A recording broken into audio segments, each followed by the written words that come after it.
Hey, I'm Jessica, And I'm Monsi. and welcome to a new episode of The Audacity.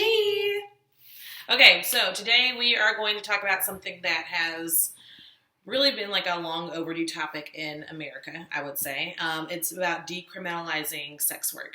So first things first, like what do we define as sex work, and why do we feel like should it be criminalized or not? Like, should people go to jail for this or not? No. When we define sex work, what do you define? I mean, to me, sex work, I think it's a variation of things. I think sex work is anything that is meant to be presented in a sexual way that you take money for. So sex work could be sex toys. It could be stripping. I mean, like, we live in Atlanta. Like, we're stripper capital, you know? It could be stripping. It could be prostitution. So wait. So we can escort. twerk on Instagram and be famous, but we get in trouble for... Getting paid for it. Oh, okay. Yeah, well, not for twerking. No, you can twerk on somebody and get paid. Okay. Yeah. Strippers do that. You can twerk on somebody and get paid. You just can't have sex with somebody and get paid. Unless you're an escort, then somehow that makes it like okay. That makes it okay. Which, you know, it's kind of a double standard if you ask me. Like, that means okay, so it's okay for rich guys to pay women for sex, but it's not okay for regular people to want to pay for sex. So then if they can't pay for sex and it becomes aggressive, then... Well, and on the other hand, like, my thing is, for me, I feel like prostitution should be legal because I feel like if it was regulated, like how it is, like, in Amsterdam in particular. Europe, yeah, Amsterdam prostitution is legal, and I actually walked through the red light district in Amsterdam. It's you kind have of the cool. ladies. It's cool. Like, you know, you got the ladies in the windows presenting their wares, and, you know, they're, it's regulated by the government, so they pay taxes. And they're allowed to say no. They're allowed to say no. They can have, they get, like, tested regularly and things like that. The government pays, like, they get health care and everything. And I feel like if more prostitution was legal, we would have less issues with human trafficking. Right. Like, because porn is a big industry. Porn, yeah, that's a big level of sex work too. And, like, but the problem with porn too, just like how porn has, I guess maybe that's sometimes a concern with prostitution. Like, you have a lot of issues with porn, like child pornography, you know, rape porn, things like that.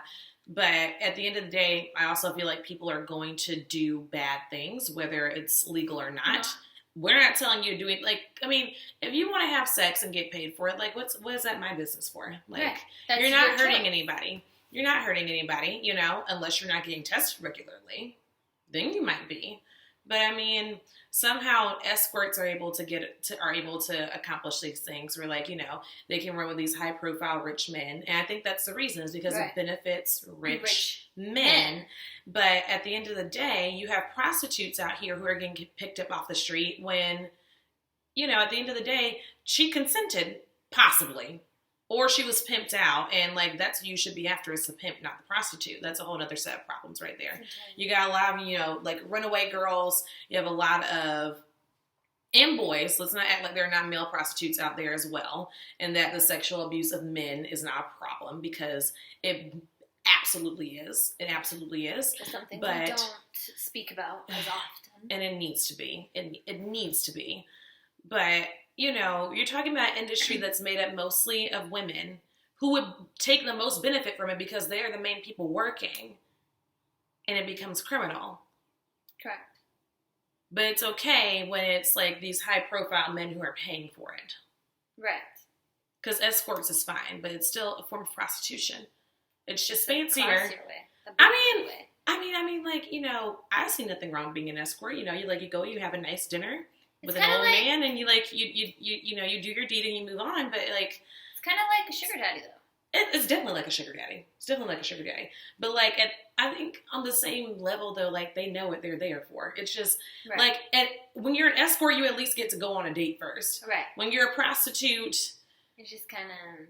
It gets very dirty, and not to mention, like, because it's illegal. When things point. are illegal, people take advantage of it. Yes. Like, you know, thing. you have. I feel like in Europe, the way that, you know, the setup is how they protect the rights of the ladies in the red light district. Mm-hmm. I think that if we were able to protect the rights of prostitutes, it wouldn't get out of hand.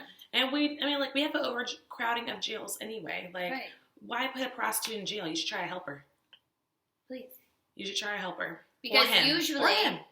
usually, I mean, we have to make money. So if you feel like that would be your way of income, you know, maybe.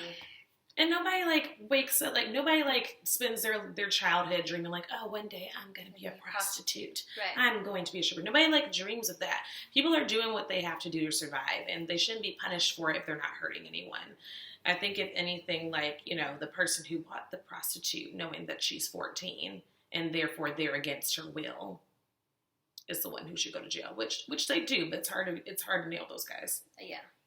But okay, well, let us know what you think in the comments below. We say that we want to decriminalize sex work, and we say that includes prostitution. Let us know what you think. Let us know how you guys think we should get that done. We'll see you guys next time on The Audacity.